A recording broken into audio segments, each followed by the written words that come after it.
بلاول بھٹو کا آزاد کشمیر میں قیام امن کمیشن مولانا فضل الرحمان کو سونپنے کا مطالبہ۔ قومی اسمبلی میں اظہار خیال کرتے ہوئے کہا وزیر اعظم وفاقی کابینہ ارکان کو کنٹرول کریں۔ راولہ کوٹ کے کشمیریوں کو کشمیری نہ کہنے والے کابینہ میں کیوں ہیں؟ وزیر دفاع کے بیان نے کشمیر میں بھڑکتی آگ پر تیل چھڑکا۔ خواجہ آصف معافی مانگنے کے لیے بھی تیار نہیں۔ کشمیر کوس کو نقصان سے بچانے کے لیے سیاسی راستہ نکالنا چاہیے۔ تجویز ہے کہ مولانا فضل الرحمان کی پیشکش کو قبول کیا جائے۔ نام لیے بغیر ایم کیو ایم کو حکومت سے نکلنے کا مشورہ بھی دے دیا۔ کہا کب تک لالی پاپ پر چلیں گے، نکلیں وفاقی حکومت سے۔ ملک بھر میں بلدیاتی انتخابات کا مطالبہ بھی کیا۔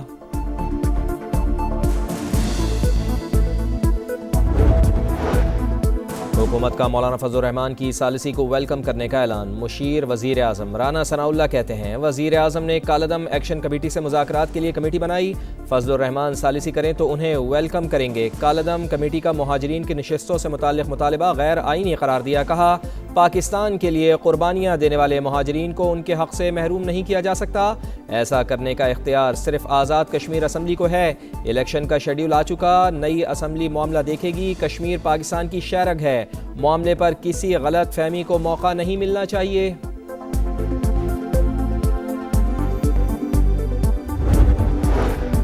قومی اسمبلی میں وزیر اعظم اور مولانا فضل الرحمان کی تنہائی کی باتوں کی گونج۔ سربراہ جے یو آئی نے کہا مجھے خط لکھ کر ثالثی کی درخواست کی گئی، ثالثی کا کام میں تنہا نہیں کر سکتا۔ وزیر اعظم سے تنہائی میں بھی باتیں ہوئیں، اجازت دیتا ہوں وزیر اعظم وہ باتیں ایوان کو بتا دیں۔ وزیر اعظم کا راز کی باتیں ایوان کو بتانے سے انکار۔ کہا مولانا صاحب سے تنہائی میں جو باتیں ہوئیں وہ راز ہیں، قیامت تک وہ باتیں کسی سے ڈسکس نہیں کروں گا۔ سربراہ جے یو آئی کی پوری تقریر نہیں سن سکا، مولانا کو اسپیکر کے توسط سے جواب دیں گے۔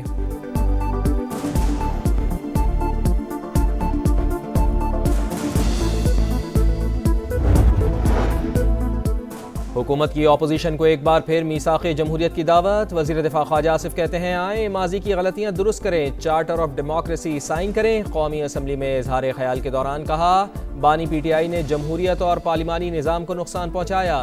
یہ لوگ کس جمہوریت کی بات کرتے ہیں؟ پی ٹی آئی کے اندر جمہوریت ہے نہ سیاسی کلچر۔ محمود خان اچکزئی پی ٹی آئی میں بیٹھے ہوئے عجیب لگتے ہیں۔ دو جماعتوں نے ماضی سے سبق سیکھ کر میثاق جمہوریت کیا، پی ٹی آئی والے بھی اپنے ماضی پر نظر دوڑائیں۔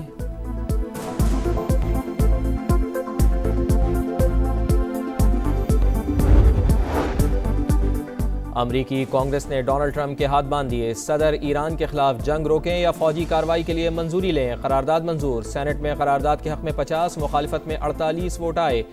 چند ریپبلکنز نے بھی حمایت کی۔ امریکی صدر ڈونلڈ ٹرمپ نے کانگریس کی قرارداد بے وقت اور بے معنی قرار دے دی۔ کہا وار پاورز بل پر ووٹنگ غلط وقت پر ہوئی، میں ایران کو شکست کے دہانے پر لے آیا تھا، وہ ہمارے مطالبات ماننے کے قریب تھا۔ سینیٹرز نے میرا کام مشکل بنا ڈالا، مگر میں ہار نہیں مانتا، اپنا مقصد کسی نہ کسی طریقے سے حاصل کر لوں گا۔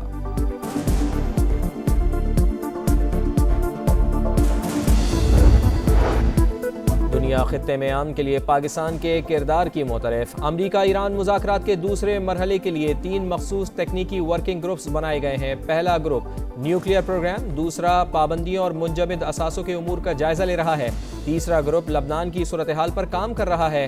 ترجمان دفتر خارجہ کی بریفنگ۔ کہا ایرانی صدر مسعود پزشکیان کے دورے سے باہمی تعلقات مضبوط ہوئے۔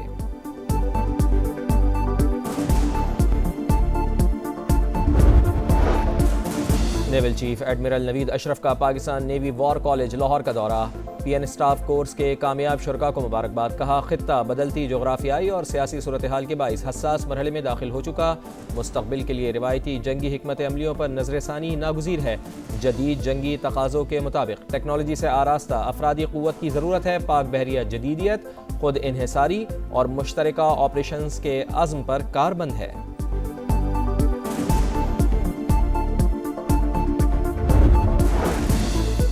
اسلام آباد کے اتوار بازار میں خوفناک شعلے بھڑک اٹھے، 380 دکانیں راکھ، جوتوں اور کراکری کا سیکشن مکمل جل گیا۔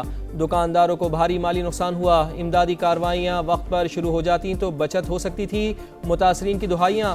آگ کیسے لگی؟ تحقیقات کے لیے اعلیٰ سطح کمیٹی قائم، کمیٹی 3 روز میں رپورٹ پیش کرے گی۔ امریکی کانگریس نے ٹرمپ کے ہاتھ باندھ دیے۔ صدر ایران کے خلاف جنگ روکیں یا فوجی کارروائی کے لیے منظوری لیں، قرارداد منظور۔ سینٹ میں قرارداد کے حق میں 50 مخالفت میں 48 ووٹ آئے، چند ریپبلکنز نے بھی حمایت کی۔ امریکی صدر ٹرمپ نے کانگریس کی قرارداد بے وقت اور بے معنی قرار دے دی، کہا وار پاورز بل پر ووٹنگ غلط وقت پر ہوئی، میں ایران کو شکست کے دہانے پر لے آیا تھا، وہ ہمارے مطالبات ماننے کے قریب تھا، سینیٹرز نے میرا کام مشکل بنا دیا مگر میں ہار نہیں مانتا، اپنا مقصد کسی نہ کسی طریقے سے حاصل کر لوں گا۔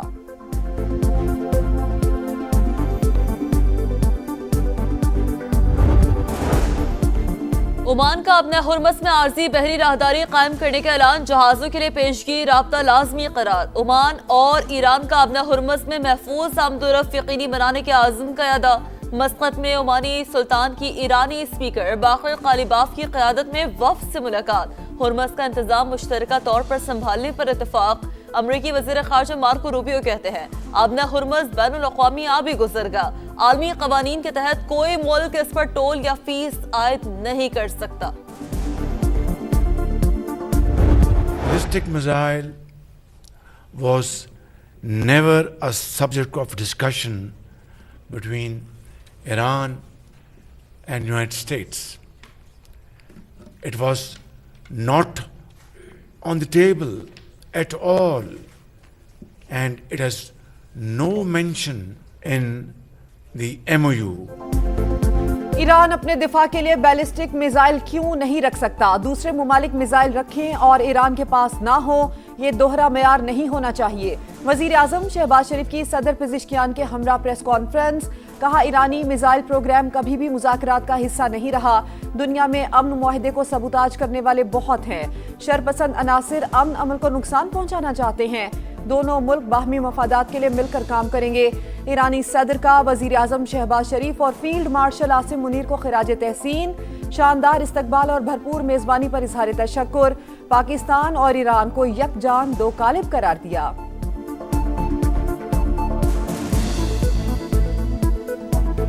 ما اینجاییم برای اینکه قدردانی کنیم از تلاش‌های برادر عزیزمون، برادر شهباز شریف، برادر عزیزمون فیلد مارشال عاصم منیر و اینکه ملت پاکستان از اول جنگ محکم و با قدرت و صادقانه با رفتارشون پشتیبان ما بودن و ما عملاً در خدمت اینا اومدیم قدردانی کنیم از پشتیبانی‌هاشون۔ ایرانی صدر کی پاکستانی قیادت سے ملاقاتیں، صدر آصف زرداری اور وزیر اعظم شہباز شریف سے ملاقات میں باہمی تعلقات، علاقائی امن اور اقتصادی تعاون پر تبادلہ خیال۔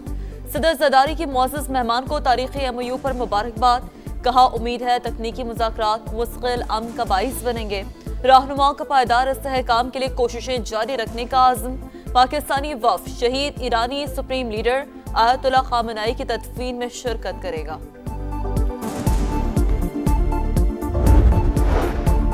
ایرانی صدر مسعود پزشکیان اور فیلڈ مارشل عاصم منیر کی اہم ملاقات، علاقائی صورتحال، امن کے اقدامات اور باہمی دلچسپی کے امور پر تبادلہ خیال۔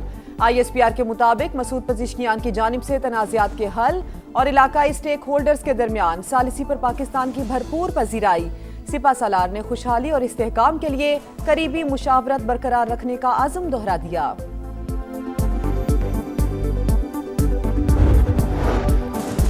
دنیا خطے میں امن کے لیے پاکستان کے کردار کی معترف، امریکہ ایران مذاکرات کے دوسرے مرحلے کے لیے 3 مخصوص تکنیکی ورکنگ گروپس بنائے گئے ہیں۔ پہلا گروپ نیوکلیئر پروگرام، دوسرا پابندیوں اور منجمد اثاثوں کے امور کا جائزہ لے رہا ہے، تیسرا گروپ لبنان کی صورتحال پر کام کر رہا ہے۔ ترجمان دفتر خارجہ کی بریفنگ، کہا ایرانی صدر مسعود پزشکیان کے دورے سے باہمی تعلقات مضبوط ہوئے ہیں۔ تشکر پاکستان، ایرانی صدر اسلام آباد کے مہمان، تاریخی MOU پر دستخط کے بعد ایرانی صدر کا پہلا غیر ملکی دورہ۔ پاکستانی فضاؤں میں داخل ہوتے ہی پاک فضائیہ کے لڑاکا طیاروں نے حفاظتی حصار میں لے لیا، نور خان ایئر بیس پر والہانہ استقبال۔ صدر مملکت آصف علی زرداری اور وزیر اعظم شہباز شریف نے خوش آمدید کہا۔ وزیر اعظم ہاؤس آمد پر گارڈ آف آنر پیش، شہباز شریف نے کابینہ ارکان سے تعارف کروایا، معزز مہمان نے پودا بھی لگایا۔ ایرانی صدر کو کالج آف فزیشنز کی جانب سے اعزازی فیلوشپ سے بھی نوازا گیا۔ معزز مہمان دورہ مکمل ہونے کے بعد واپس روانہ۔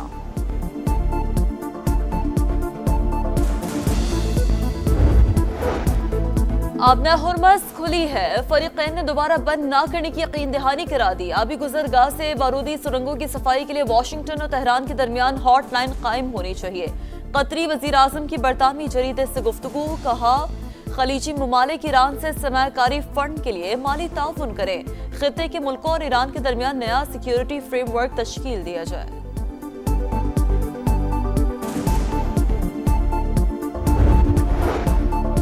ایران جنگ تاریخ میں کسی بھی ملک کی بدترین خارجہ پالیسی مہم کے طور پر لکھی جائے گی۔ صدر ٹرمپ نے اس جنگ سے امریکی عوام کو افراتفری اور مہنگائی کے سوا کچھ نہیں دیا۔ ڈیموکریٹ رہنما برس پڑے، کہا امریکی عوام نے صدر کی غلطی کی بڑی قیمت چکائی، ہر سیکنڈ اخراجات بڑھتے جا رہے ہیں۔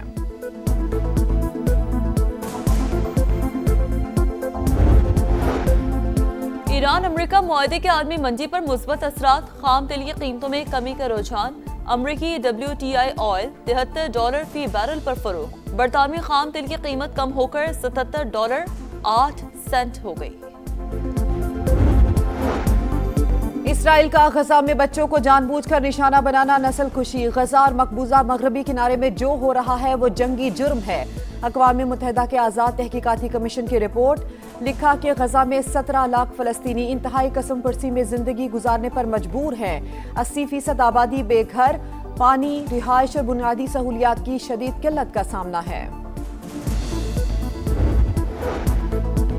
اسلام آباد کے اتوار بازار میں خوفناک شعلے بھڑک اٹھے، 380 دکانیں راکھ، جوتوں اور کراکری کا سیکشن مکمل جل گیا، دکانداروں کو بھاری مالی نقصان ہوا۔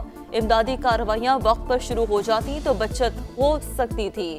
متاثرین کی دہائیاں، آگ کیسے لگی؟ تحقیقات کے لیے اعلیٰ سطح کمیٹی قائم، کمیٹی 3 روز میں رپورٹ پیش کرے گی۔ سرگودا میں 7 سال کی بچی سے زیادتی اور قتل کیس کا مرکزی ملزم ہلاک، پولیس کے مطابق ملزم ارسلان CCD کے ساتھ مقابلے میں مارا گیا، ملزم کو برآمدگی کے لیے لے جایا جا رہا تھا۔ لوئر دیر میں پولیس اور CTD کی مشترکہ کارروائی، 6 انتہائی مطلوب دہشت گرد ہلاک، اسلحہ دستی بم برآمد، پولیس چوکی کی حملے اور اہلکار کی شہادت میں ملوث تھے۔ وزیر داخلہ محسن نقوی کی KP پولیس اور CTD کو شاباش۔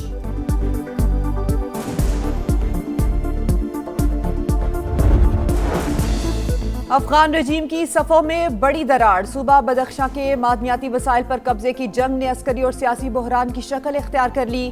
امیر طالبان کا اپنے ہی کمانڈر کے خلاف آپریشن کا حکم، ملا ہیبت اللہ نے مقامی کمانڈر جمعہ خان فاتح کو باغی قرار دے دیا۔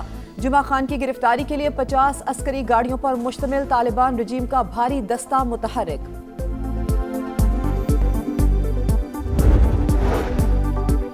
مودی سرکار کی غلط پالیسیاں، بھارتی طلبہ کا مستقبل داؤ پر، سخت ویزا پالیسی کے باعث 2 سال میں برطانیہ اور امریکہ جانے والے طلبہ کی تعداد میں 20% کمی، انڈین کرنسی کی قدر میں تیزی سے کمی نے بیرون ملک زیر تعلیم طلبہ کی مشکلات بڑھا دیں۔ برطانوی نشریاتی ادارے کے مطابق 76% یونیورسٹیوں نے جنوری کے داخلوں میں بھارتی طلبہ کی تعداد کم کر دی۔